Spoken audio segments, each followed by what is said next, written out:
Steve Jobs said, and I quote, "Innovation is the ability to see change as an opportunity and not a threat." Sayadri College of Engineering and Management, along with the Center for Social Innovation, have come up with programs like the Social Innovation Program, where the students of first years have been working under various sectors like waste management, agriculture, fisheries, trying to find a solution on how a small idea could bring a huge impact in the society. And with the same intention of creating a community of grassroots innovators and students actively working across various sectors, we started the Honeybee Network Innovation Club. With the increase in the amount of chemical fertilizers and pesticides being used widely in today's modern agriculture, we have a young innovator among us who decided to choose the method that had been there from the beginning of time, which is organic farming. With the intention of bringing about awareness and making people know more about organic farming, and also with an idea of starting an organic farm in the college campus, we have with us Mr. Suraj CS, who is here for a webinar on organic farming and its benefits. On behalf of the entire HNIC team, I give you a warm welcome, Suraj, and over to you.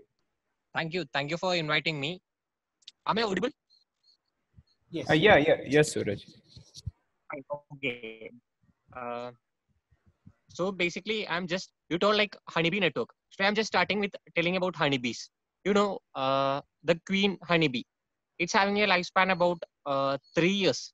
And the normal worker honeybees is having a lifespan like 10 days. And it is achieved like the worker bees will select a queen and it will give special food like selected pollens and due to that food only queen is becoming that queen is getting such a huge lifespan. So like that we should also eat good food so that our health will be like every aspect health, mental health, our health, everything will be improved. So we will just start about our food. And humans have been doing like human we became us after starting agriculture.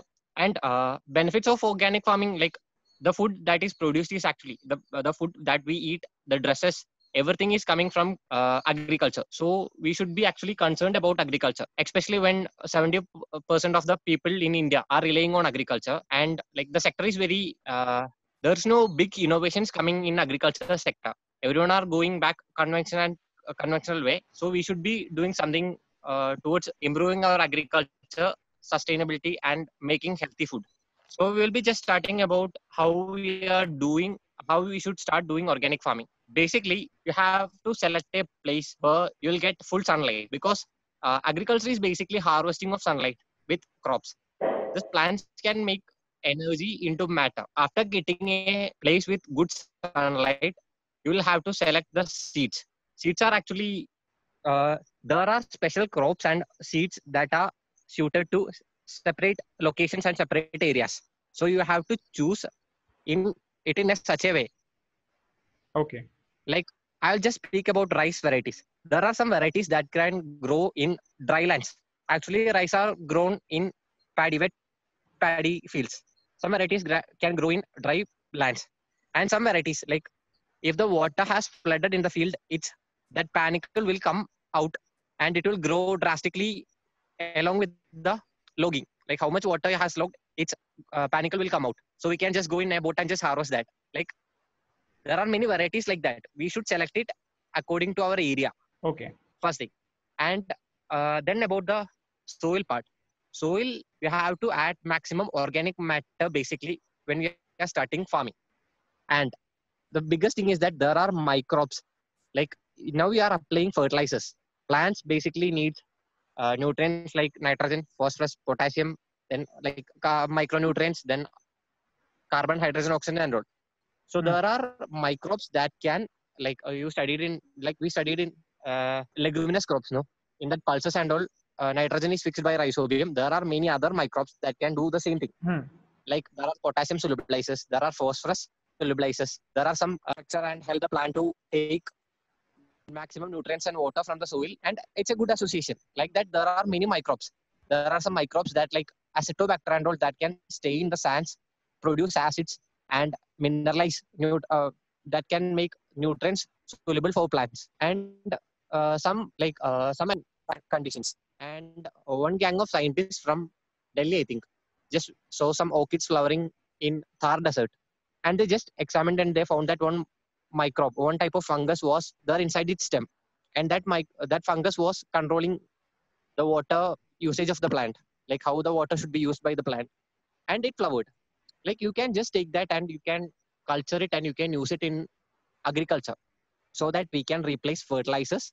Then there are many biocontrol agents like the same microbes. You can use it against diseases and pests. There are many examples like that. So we can use microbial cultures for that if you are doing it in a huge scale. And there are many other methods like zero budget natural farming, then the Volker's Natsuko farming, and many other methods are there. The best will be just selecting the best parts of all of this and just making our own according to our condition. That's the main thing. Okay. And yeah, we can just start from something. If you are doing agriculture, or if anyone is doing, or should we start from like how to start something like that? Yeah, so let me give you a small context, Suraj. So what we are trying to do, so here in our campus, our campus is close by to the river Netravati. It is actually a backwater that we have behind our campus, and we are not sure about the type of soil that we have. These things has to be researched a lot, but we are trying to put up Fine. small poly house kind of systems. I'm not sure whether it is the right way to start with it. So we just wanted to know what is the smallest size of land that we could start working with. The idea later on is with starting with these lands, we would later apply, say, IoT kind of systems onto it, so that these plants can be monitored on its own. And how could we test our products with these farms that we put up in our campus? If it is near the river, it may be alluvial soils that are very fertile. So before knowing, I think it will be better to start in the open field, and then you can just expand your area into polyhouse or something like that. And there is a huge scope for IoT, the artificial intelligence and all in agriculture, Yeah. especially when like you can just control the nutrient status. Like there are sensors for that. Then you can know the irrigation status. I think many of the companies are doing the same. Okay. Before that, I think just select a land and just start to do. And you will get some trials and errors. That will be the best way that you can start, because every area, the crops vary, its growth vary, everything will vary. So if you get a clear-cut idea, it will be better from your area. Okay, but yeah, so Like the what idea crops was, are you going to start? It is basically like you can select vegetable crops, or you can select fruit crops, anything like that. If you are into vegetable, like are you into vegetable gardening? yeah, right now we are thinking of vegetables. Okay, fine. For that, just select a area. Like it can be small, like 1 cent, or it can be anything. Like you can select it, and after that, add organic matter maximum. Like if you can get cow dung, compost, or anything like that, you can just add it and just till it. Prepare small beds, raised beds, and then you can lay drip irrigation, something like that, so that water can be utilized maximum efficiently. Okay. And you can start with planting vegetable seeds and seedlings. For the crops like tomato, chilies, brinjal, then cabbage, cauliflower, and all, you can just sow the seeds and transplant them later. These crops Yeah. would be the best one to start with. You mean the tomatoes, chilies, and Yeah, starting potatoes? you can start with tomatoes, cucumber, cowpea, and yeah, you can go with mint herbs like mint, coriander, and all. Like you can just harvest them with 30 days and all after sowing. Okay, with 30 days. Yeah, 30 days. Okay. And other crops like cucumber and all will start flowering at 45th day after planting, and you can get the yield after 60 to 70 days. You can take the yield. We can go in a interactive way. That will be better. Yeah. So anyone else from the who have joined us, do you have any questions that you have to ask to Suraj? You can ask them. Hi, Suraj. Yeah, thank you for hosting this. Okay, I have a small question. So, since we don't really know what kind of yield or that the soil in our camp can support, how do you think we should go ahead with that? And since we're students and we've not been involved in, even small scale gardening for that matter, when you say we have to start with mint, coriander, and that we as students should understand. Basically, Okay. that Yeah. why I told this is that if you are growing something first time, no, so you should get some yield. Like if you are getting it in 30 days and all, you will be happy and you will be more like you will be more interested towards it. So Yes. and the yield actually depends on the variety, the practice that we follow. Okay. Like if it is a tomato, if you are planting a tomato, if you are just planting one seedling, it will come to flower on 45th day. You'll have to give stake, you'll have to give care, and the plant. Actually, some varieties will from one plant you can get 1 kgs to. There are some varieties in which you can get 35 kgs of field. There are like Okay. there are different types. Like you can get indeterminate type, determinate type, and that it will be, some will be climbing type, some will be bushes type, some will be indeterminate, like that and all. So before like just you can start and then only you can know how you can do that. Okay. Okay. There is Suraj. no like protocol for just doing this. You'll have to start and you can improve it, and you can get many facts, you can get many ideas online. Just search YouTube and all you will get thousands of idea. Okay. So probably, Ananya, does that answer your question? Yeah. So there's one more question coming from Ram Kishore. Hello, Suraj. It's Ram Kishore here. Okay. My question is, what is the right way to push the technology into farming? There are many companies that are doing technology like IoT and all into farming, that are actually in hydroponics, aeroponics, aquaponics and all. And the base problem is that who knows farming does not know how IoT works, and the guy who is working on IoT don't know what the problem is there with the crops. So there should be someone who can know the both, so that you can design a best system. Okay. So, Like you can see many farms are there in UAE and all working with IoT and all. Just hydroponics and all, water is pumped in that vertical pipes. In that crops are leafy vegetables are mainly grown. That in that water nutrients are just passed. If you are doing it organic way, there are you can do aquaponics and all. We'll grow fishes, and that water fish castings will be converted into nitrate and just pumped with that. You'll have to just design a good model for that, and you'll have to make it. The farmers should know it actually how it works. yeah, that's what. How do we approach farmers? So you have to make a model farm, and they have to see how it is working. I don't think that small farmers will do it fastly, but the farmers, like all the companies that are entering into the fresh produce or growing, will do that. Yeah, it will take time. That's the biggest thing, because the normal one itself is not actually working. So, There is what about pricing for the?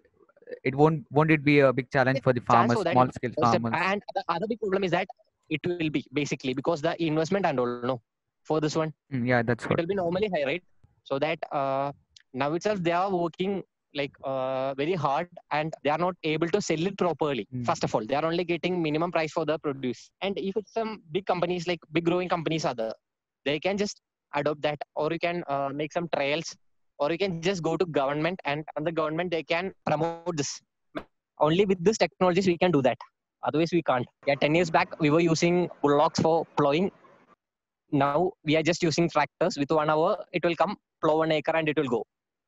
So when the technology comes, the work becomes very easier. Yeah. So, Suraj, adding to your point, I mean, say you said that the farmers don't have the ready acceptance for any new idea because they don't have enough time to experiment it with. So that's the point where we are trying to put up a small farm in the college, so that all this trial testing can be done in-house in the college, and then results can be shown to the farmer, so that he agrees upon of accepting a new technology that could be used in his farm. Yeah, especially when the new generation is coming into agriculture, they will follow this because they don't want to work like the older generation, or they don't want to do much hard work. So if they are getting a good model, they will surely copy it. And other one big issue is that the climate. Mm-hmm. It's not actually controllable. If you are doing it in the greenhouse, everything is controllable. Yeah. So that it's very easy. So in open field, Yeah. So right now, my question was, if we have to do like a small area of building this veggies or fruits in the campus, should we do it on an open area or in a poly house system? Sorry. If you're just doing one poly house for so like, so basically before grow some plants and just study how it responds. Just like it will only take 1 to 2 months, and you can just get the idea how it's growing, what are like everything you can understand. What is this LOE? What is this problem? And then after that, just do that polyhouse stuff. That will be better. Okay. or open is enough. If you have like you can just do vertical farms, like you can harvest that maximum sunlight from that minimum area. You can produce maximum. So when yeah, Prajwal, I guess, has a question over here. Yeah, Prajwal. Yeah. Hello, Mr. Suraj. I'm Prajwal here. What I Hi. wanted to ask you was basically, initially, as you said, doing plantation for crops that are for a smaller period of time, that is, will give good yield. But going along the line, being planted them after several instances, is there any different practice or methods that could be included, which could give us an edge, which could be make us something differentiable? For example, if I was to say somewhere, if we were to collect the wet waste that was generated in our college itself, and we were to use that in basically fertilizing the land or something, so such practices like that, would they be efficient in increasing the output that we're getting, or maybe even fastening the process of the whole thing? Yes, like basically this waste, no, they can be made into compost or organic matter. There are many methods for that. You can do vermicomposting, you can do the normal composting, you can just do that, use that black soldier flies and Okay. all for that, from that, and from the collagen and all you will get more waste, no, and you can just make it into, you can just add it into the plants so that it will get good organic matter, and in that organic matter this kinds of microbes will survive more than the other ones, Okay.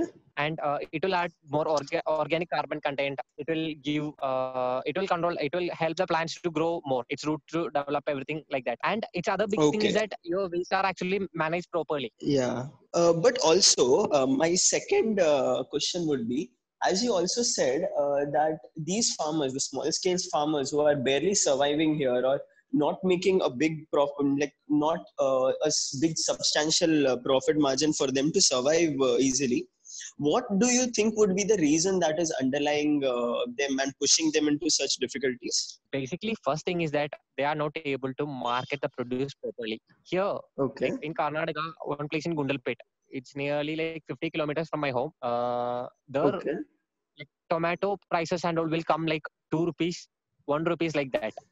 And one farmer can produce like easily 10,000 kilos from an acre. And if they're Okay. only selling it, they can only earn something like 20,000, and the cost will be like 15,000 to produce that. Like they are waiting 3 months Okay. and just getting 5,000. What's the point in that? Yeah. Yeah.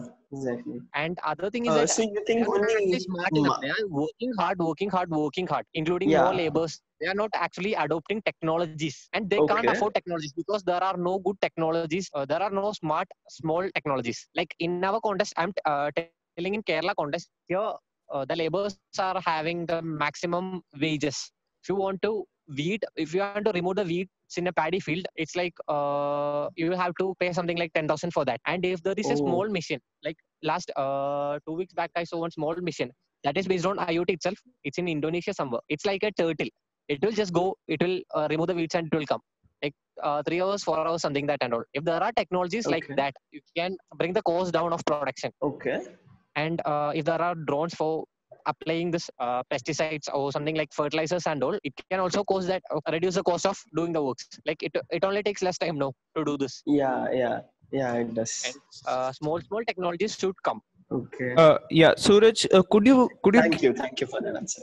yeah, Prajwal, Suraj, could you please elaborate a little bit more on how exactly, what kind of these small technologies that you are mentioning about? I understand you gave the example of that turtle weeder kind of a system, but could you give 2 or 3 more examples? Like what? Basically, yeah, I'll tell. It actually depends on crop to crop, but simply, if you are here, we are having small lands. Like if you are searching for some machineries in US and all, you can see that big type of harvesters coming, just harvesting and going and all. In here, we are only having lands like 1 acre, 2 acre, 3 acre. I think maximum 5 acres will be majority holding limit. So Okay. in that, there should be small machineries like for spraying. You can just introduce drones. If you're having big area together, like 10 or 20 farmers can just bring one and just they can do it together.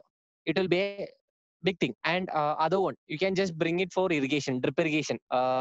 if you can attach the timer or you can look the soil moisture level and it can give irrigation, it's a big thing. Then if you are able to design some small machineries for plowing the field, not the big one like tractor, the small one, which can do small bed preparation, like 3-4 things together. For simply, like if you are doing it for paddy, we are just made a transplanter. We'll have to design something like that seed should be made into seed ball, and then that seed ball we can sow it directly in the field. Okay. With that seed ball, everything should come. Like we do not need to give other manures. Everything should come from that seed ball. Like you can just inoculate that microbes and all in that seed ball and just plant that, and it should grow normally. And for that, activities like weeding, like this, planting the seed balls, everything and all, you have to introduce small machineries. Yeah, thank you. We have one more question from Ram Kishore. Yeah. Hello. So actually, I have two questions. The first Yeah. one is, so you told about small plowers and seed planters, and also the wage of the workers. So where, as a youth, where should we start? Like, is it the controlling part or the monitoring part of the field, or agri-bots, so that it will decrease the wages? So where should be tech involved more? I think for more than that monitoring part, it will be, we should start from that, like designing some equipments and making it into practical one. Okay. So you Monitoring, mean the like kind of it, small plowers? yeah, like small plowers, automatic type things and all. No, I'll just explain it 1 minute. Monitoring, like we can just do it. If a farmer also is the, he can just go and do it. So moreover than that, what we need is that we'll have to reduce that human labor. For that, the interventions that we can bring will be a big thing. For that harvesting, here it actually takes 10 to 12 workers for harvesting paddy normally. And after harvesting, we will have to thresh it in beating in stone, and after that you will have to winnow. You'll have to remove that other dusty particles from that, and you'll have to dry. When the combine harvester came, it will just cut. It will separate the grains from that paddy plants, and after that, it will also winnow, and it will make that grass separate and that grain separate. It's like 1 hour. It will completely harvest 1 acre. It was actually very huge. It had a very huge impact to the paddy farmers. It's only costing like below 2,000 for harvesting 1 acre. Like that, some interventions must come. So the other question is, what do you say about the role of,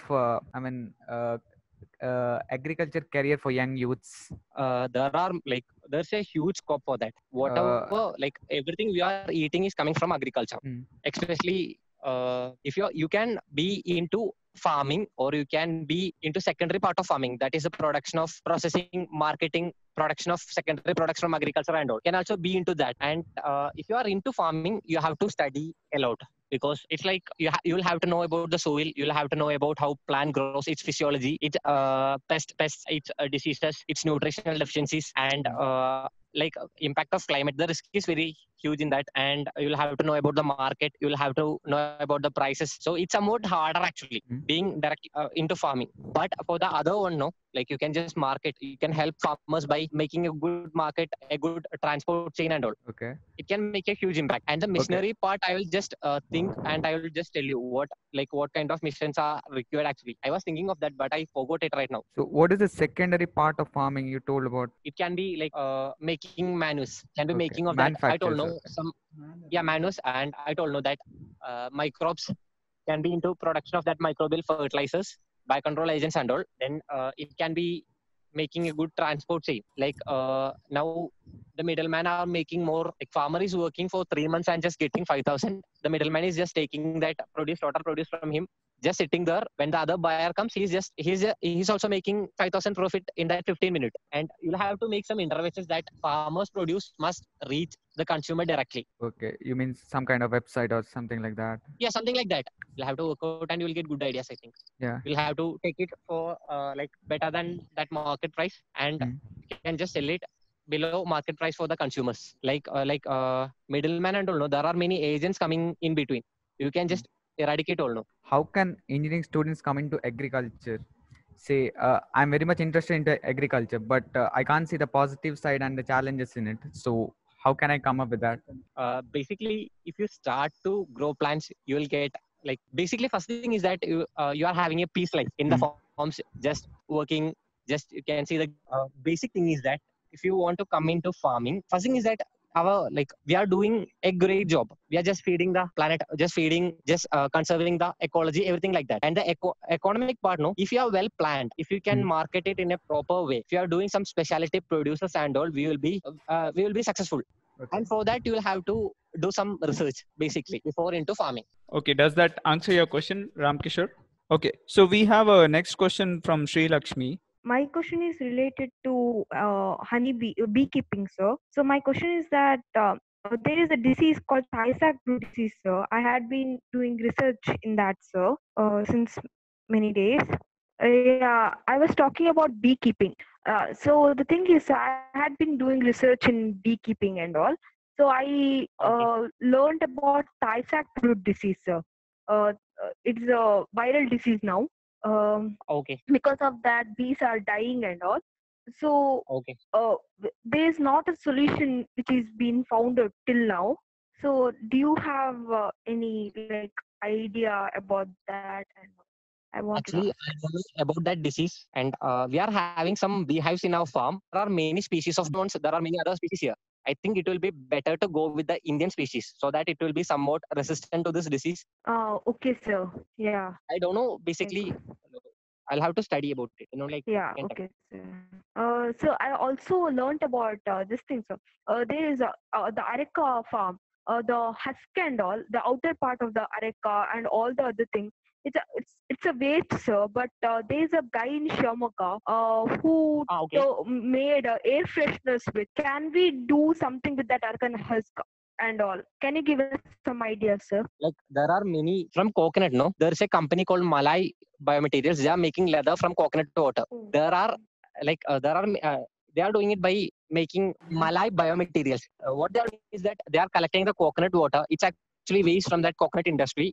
They are just converting it into, they are adding on fungus culture, and that fungus will make one type of cellulose. That cellulose can be dried and made into leather type substances. And they are making bags, belts, everything from that coconut water leather. Oh, that sounds great. There are many innovations that we can do. Okay. Not only this, from every crop we can do. So we have to first study about that, each specialties, and then we have to think on that, and we have to innovate, and we can make big things like that. I hope Sri Lakshmi, we might have to look more into the honeybees next time. We have one more question. We have a question coming from Ashish. Yeah. So basically, I run an educational startup where we make electronic kits for the school students. So I was just looking for on a topic wherein which how can we take these agricultural concepts to very small kids, say for example from a age group of 5th standard to 10th standard kids, so that they can get curious about these agriculture sectors, experimenting at home. Right, so we are making we are into something similar where we deal with a lot of young kids. So I'm just, could you give me some inputs on how exactly can we take this to, kids home and they can experiment a lot of these things? Just, we are into that actually. We are into doing the same thing. We should design ready-made kits for that. Okay.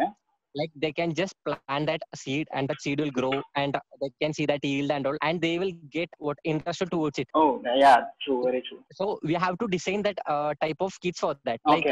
There should be the planting media. We should be able to send it through that. We should be able to sell our garden kits through Amazon, something like that and all. So then the grow bag, they can just fill that brick and just add water so that the brick will expand.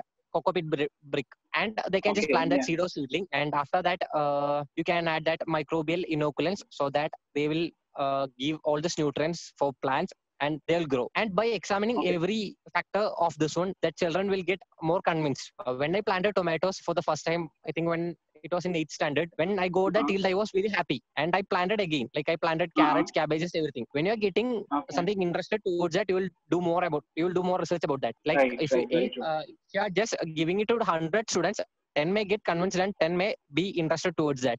So that's what I was just thinking of, something like, maybe just what idea you gave. And since I was an electronic kid, it should not make, it should be very simple. There should be no hard works or messy things there. So I think the best way is that you can give a timer, you can just give a drip irrigation kit, everything, and just they can assemble, they can plant, and they'll get the fruits. I get it. Okay. Do you know any company that is doing, anything that you've seen, something where anything that kids have done something like this? Have you known any companies that have been doing? Which one? It's not clear. Can you ask once more? I was just asking if you have, do you know any, have you had any experience where kids actually gone through this process of, tinkering in No, the agricultural gardening sector? I don't actually. We are Okay, just okay, actually okay. introducing it in Kerala. We are just going to do that in Oh, Kerala. nice, I nice, think nice. next For year we'll what do what that. age group are you trying, sir? We are just designing the kits right now, and if someone, it's for the rooftops, so they can Okay, just okay. get it. They can just assemble it, and they can just plant the seeds, and everything is automatic. Drip irrigation, it works with timer, and that composter, so they can fill that their kitchen waste, and it gets into compost. They can use that for manuring plants, everything like that. Oh, that's nice. Okay, okay. I got the answer, sir. Yeah. Thank you.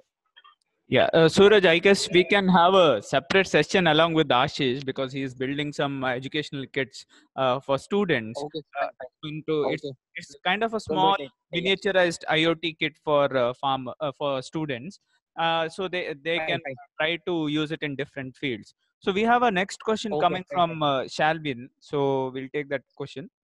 Hello, Suraj. Actually, you go with the uh, zero budget farming, right? So, can you say something about that, please? I'm not actually into purely zero budget farming. I'm actually combining all the methods that I can use here. Like Okay. I said, no, the microbes that, and I also I combine every methods that are suitable for my farm. Like in my area, if I'm going for zero budget, the main manure is that Jivamrita. Jivamrita, it's actually said by Subhash Palekar. The Jivamrita is actually fermented one. And if my soil is actually too acidic in Kerala, and all soils are actually acidic. So if I'm just giving again acidic stuff in the soil will get, the plants will be not, for 1 to 2 times it's okay. If I'm giving it more, the plants won't respond much. It will be bad for the soil and the plants. So like, Okay. yeah, so I'm just modified the method. I'm just using whatever I can in organic farming and just made on, and I'm doing that. It's actually area specific. The basic thing is that it's actually area specific. Do you want to speak about zero budget farming? Uh, yes, And better than if that, it's I think possible. if you are doing something like 1,000 acres and all, it's not actually possible. It's only possible for something like 10 acres, 15 acres and all. I don't think with one cow it's able to grow like 30 acres and all. Okay. And basic thing is that you'll have to study about the soil. Actually, soil's pH is very important thing. And the other second thing is organic matters. In that organic matter only, this type of microbes will start to work, and the plants will get this nutrients. So I think the best way is that you will have to make a farm. After that, you can make maximum automatization like drip irrigation, fertigation unit, everything. You can just give the microbes separately, so that plants will get it and they can use that. Okay. So, what exactly is Jivamrita?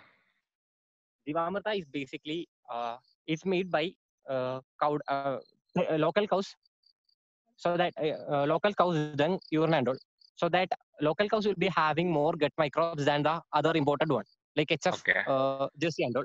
So that we will be taking 10 kgs of this cow dung, fresh cow dung. We'll be taking something like 5 liters of cow urine. We'll be adding 1 kg of jaggery, that is for the sweetness like glucose, for multiplication of this microbes. Then we will be adding 1 to 2 kg of pulse powder, something like cowpea powder or anything like that.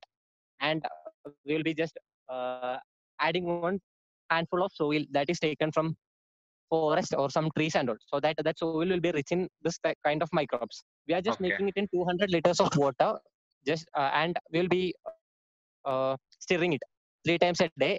After that, you can just apply it within like 2 days. You can take that and you can apply it in the field. Okay. So, is there a quantity which we have to select for each plant, or we can just One, you should put spray it? it. Yeah, Okay. anything like that. You can just spray in the leaf, anything. Yeah. Thank you. Oh, moving next, we have one question coming from Abhishek Jatan. Hello, sir. This is Abhishek. Um Hi. my question is not regarding agriculture in itself, but more into the supply chain. Like Okay. agriculture, it has many things. Mostly vegetables, fruits. So you spoke about a supply chain between the farmers and the users, the end users. So you spoke about Yes. middlemen. It's like, who are these middlemen? How do they fit in the supply chain, and how Like do they they are actually get more of the profits? buying this produce from the farmers. Like Okay. you can farmers are just selling it in that markets. They'll be having huge quantities, like 10,000 kilos. They will be having, so they can't sell it into shops. So they will be just giving to middleman. That middleman will be taking it and will be giving to next agent or a distributor, something like that. Distributor will just distribute it into retail shops or a wholesaler, and then only it will come to us. Like there are many process in between happening from that farmer to our plate. So is it the same for honey also? Honey manufacture? Majority here it's like that. Here wild honey is harvested. They are taken by a society. From the society, other people comes. They just buy from that society and they pack. They sell it. So these societies, they deal with so they are the main middlemen, you can say. Is it not like only that? societies. There are markets. If you go to main production areas in Karnataka, Tamil Nadu, and all markets are there. Farmers will just go and sell the produce there. From them, other people will just come buy. Then they will distribute to wholesalers. From that wholesalers, it will go to retailers like that. Okay. So Thank you, sir. Okay, so moving quickly, I'll just ask questions from here. So this question coming from Kirti Kamath. She wants to know on what made you develop the interest towards organic farming? We are having our food. Why should we have portion in that? Like when I was studying in 8th and all, my father used to read newspaper daily and tell that news regarding cancer, that pesticide problems and all. Here only in Kasagod and that endosulfan issue came and all, no, that time. And I was actually passionate about agriculture. Then I thought, why should we go with pesticides if there are alternate solutions? And I started to study about that. I started to read some agriculture magazines, then TV shows. Like there are many shows here and like that. And after that only I started to develop passion for agriculture. And I thought that whatever I'm growing, I won't use pesticides or fertilizers in that. Okay. And after like that thought came, I started for studying about alternate options that we can use. So Suraj, could you also give us some gist on what kind of vegetables or crops do you grow, and how much area of land do you hold, and how much do you produce? And how are the profits going on? Could you just give a small idea about that? Yeah, basically I'm growing some fruit plants here, like avocados, lychees, and passion fruit. We are growing vegetables. Every vegetables we are growing, it's actually based on season. Like in the season for profit, Mulankai mandol, that are aromatic traditional varieties from our region. Yeah. And vegetables we are just selling through supermarkets. We are having some connections with supermarkets in Kochi, Trivandrum and all. We are just selling it to there. We will harvest it today. We'll just send it through Volvo buses from here, and they'll get it tonight, and they'll be selling it tomorrow morning, like that. Okay, and the prices actually in agriculture, the prices whatever we produce, we should be actually telling the price. In agriculture, actually it is not. So whatever I am producing in my farm, like I am fixing the price for that, and I am also giving that quality, so that like I'm having good demand for my produce, and some of them are specialty producers what I do. So I just wanted to know, like you are not selling it through any middleman, so you sell it No, directly no. to the market. Okay. So like if you're producing some tomatoes, I sell it like 40 rupees per kg here. I'll be producing something like 1,000 kilos of tomato 1 month, and it goes to supermarket directly, and they will be selling it something like 60 rupees per kg. Okay. Yeah, including transport, everything. Okay. Okay. So and my prices are actually fixed. It's like my production cost plus my profit, Mm-hmm. and it will be fixed for 1 year. It won't vary. So it's fixed for an year. Okay. Yeah, it's fixed for 1 year. Yeah. Okay. So coming to the last question, Suraj, we have it from Sanchit.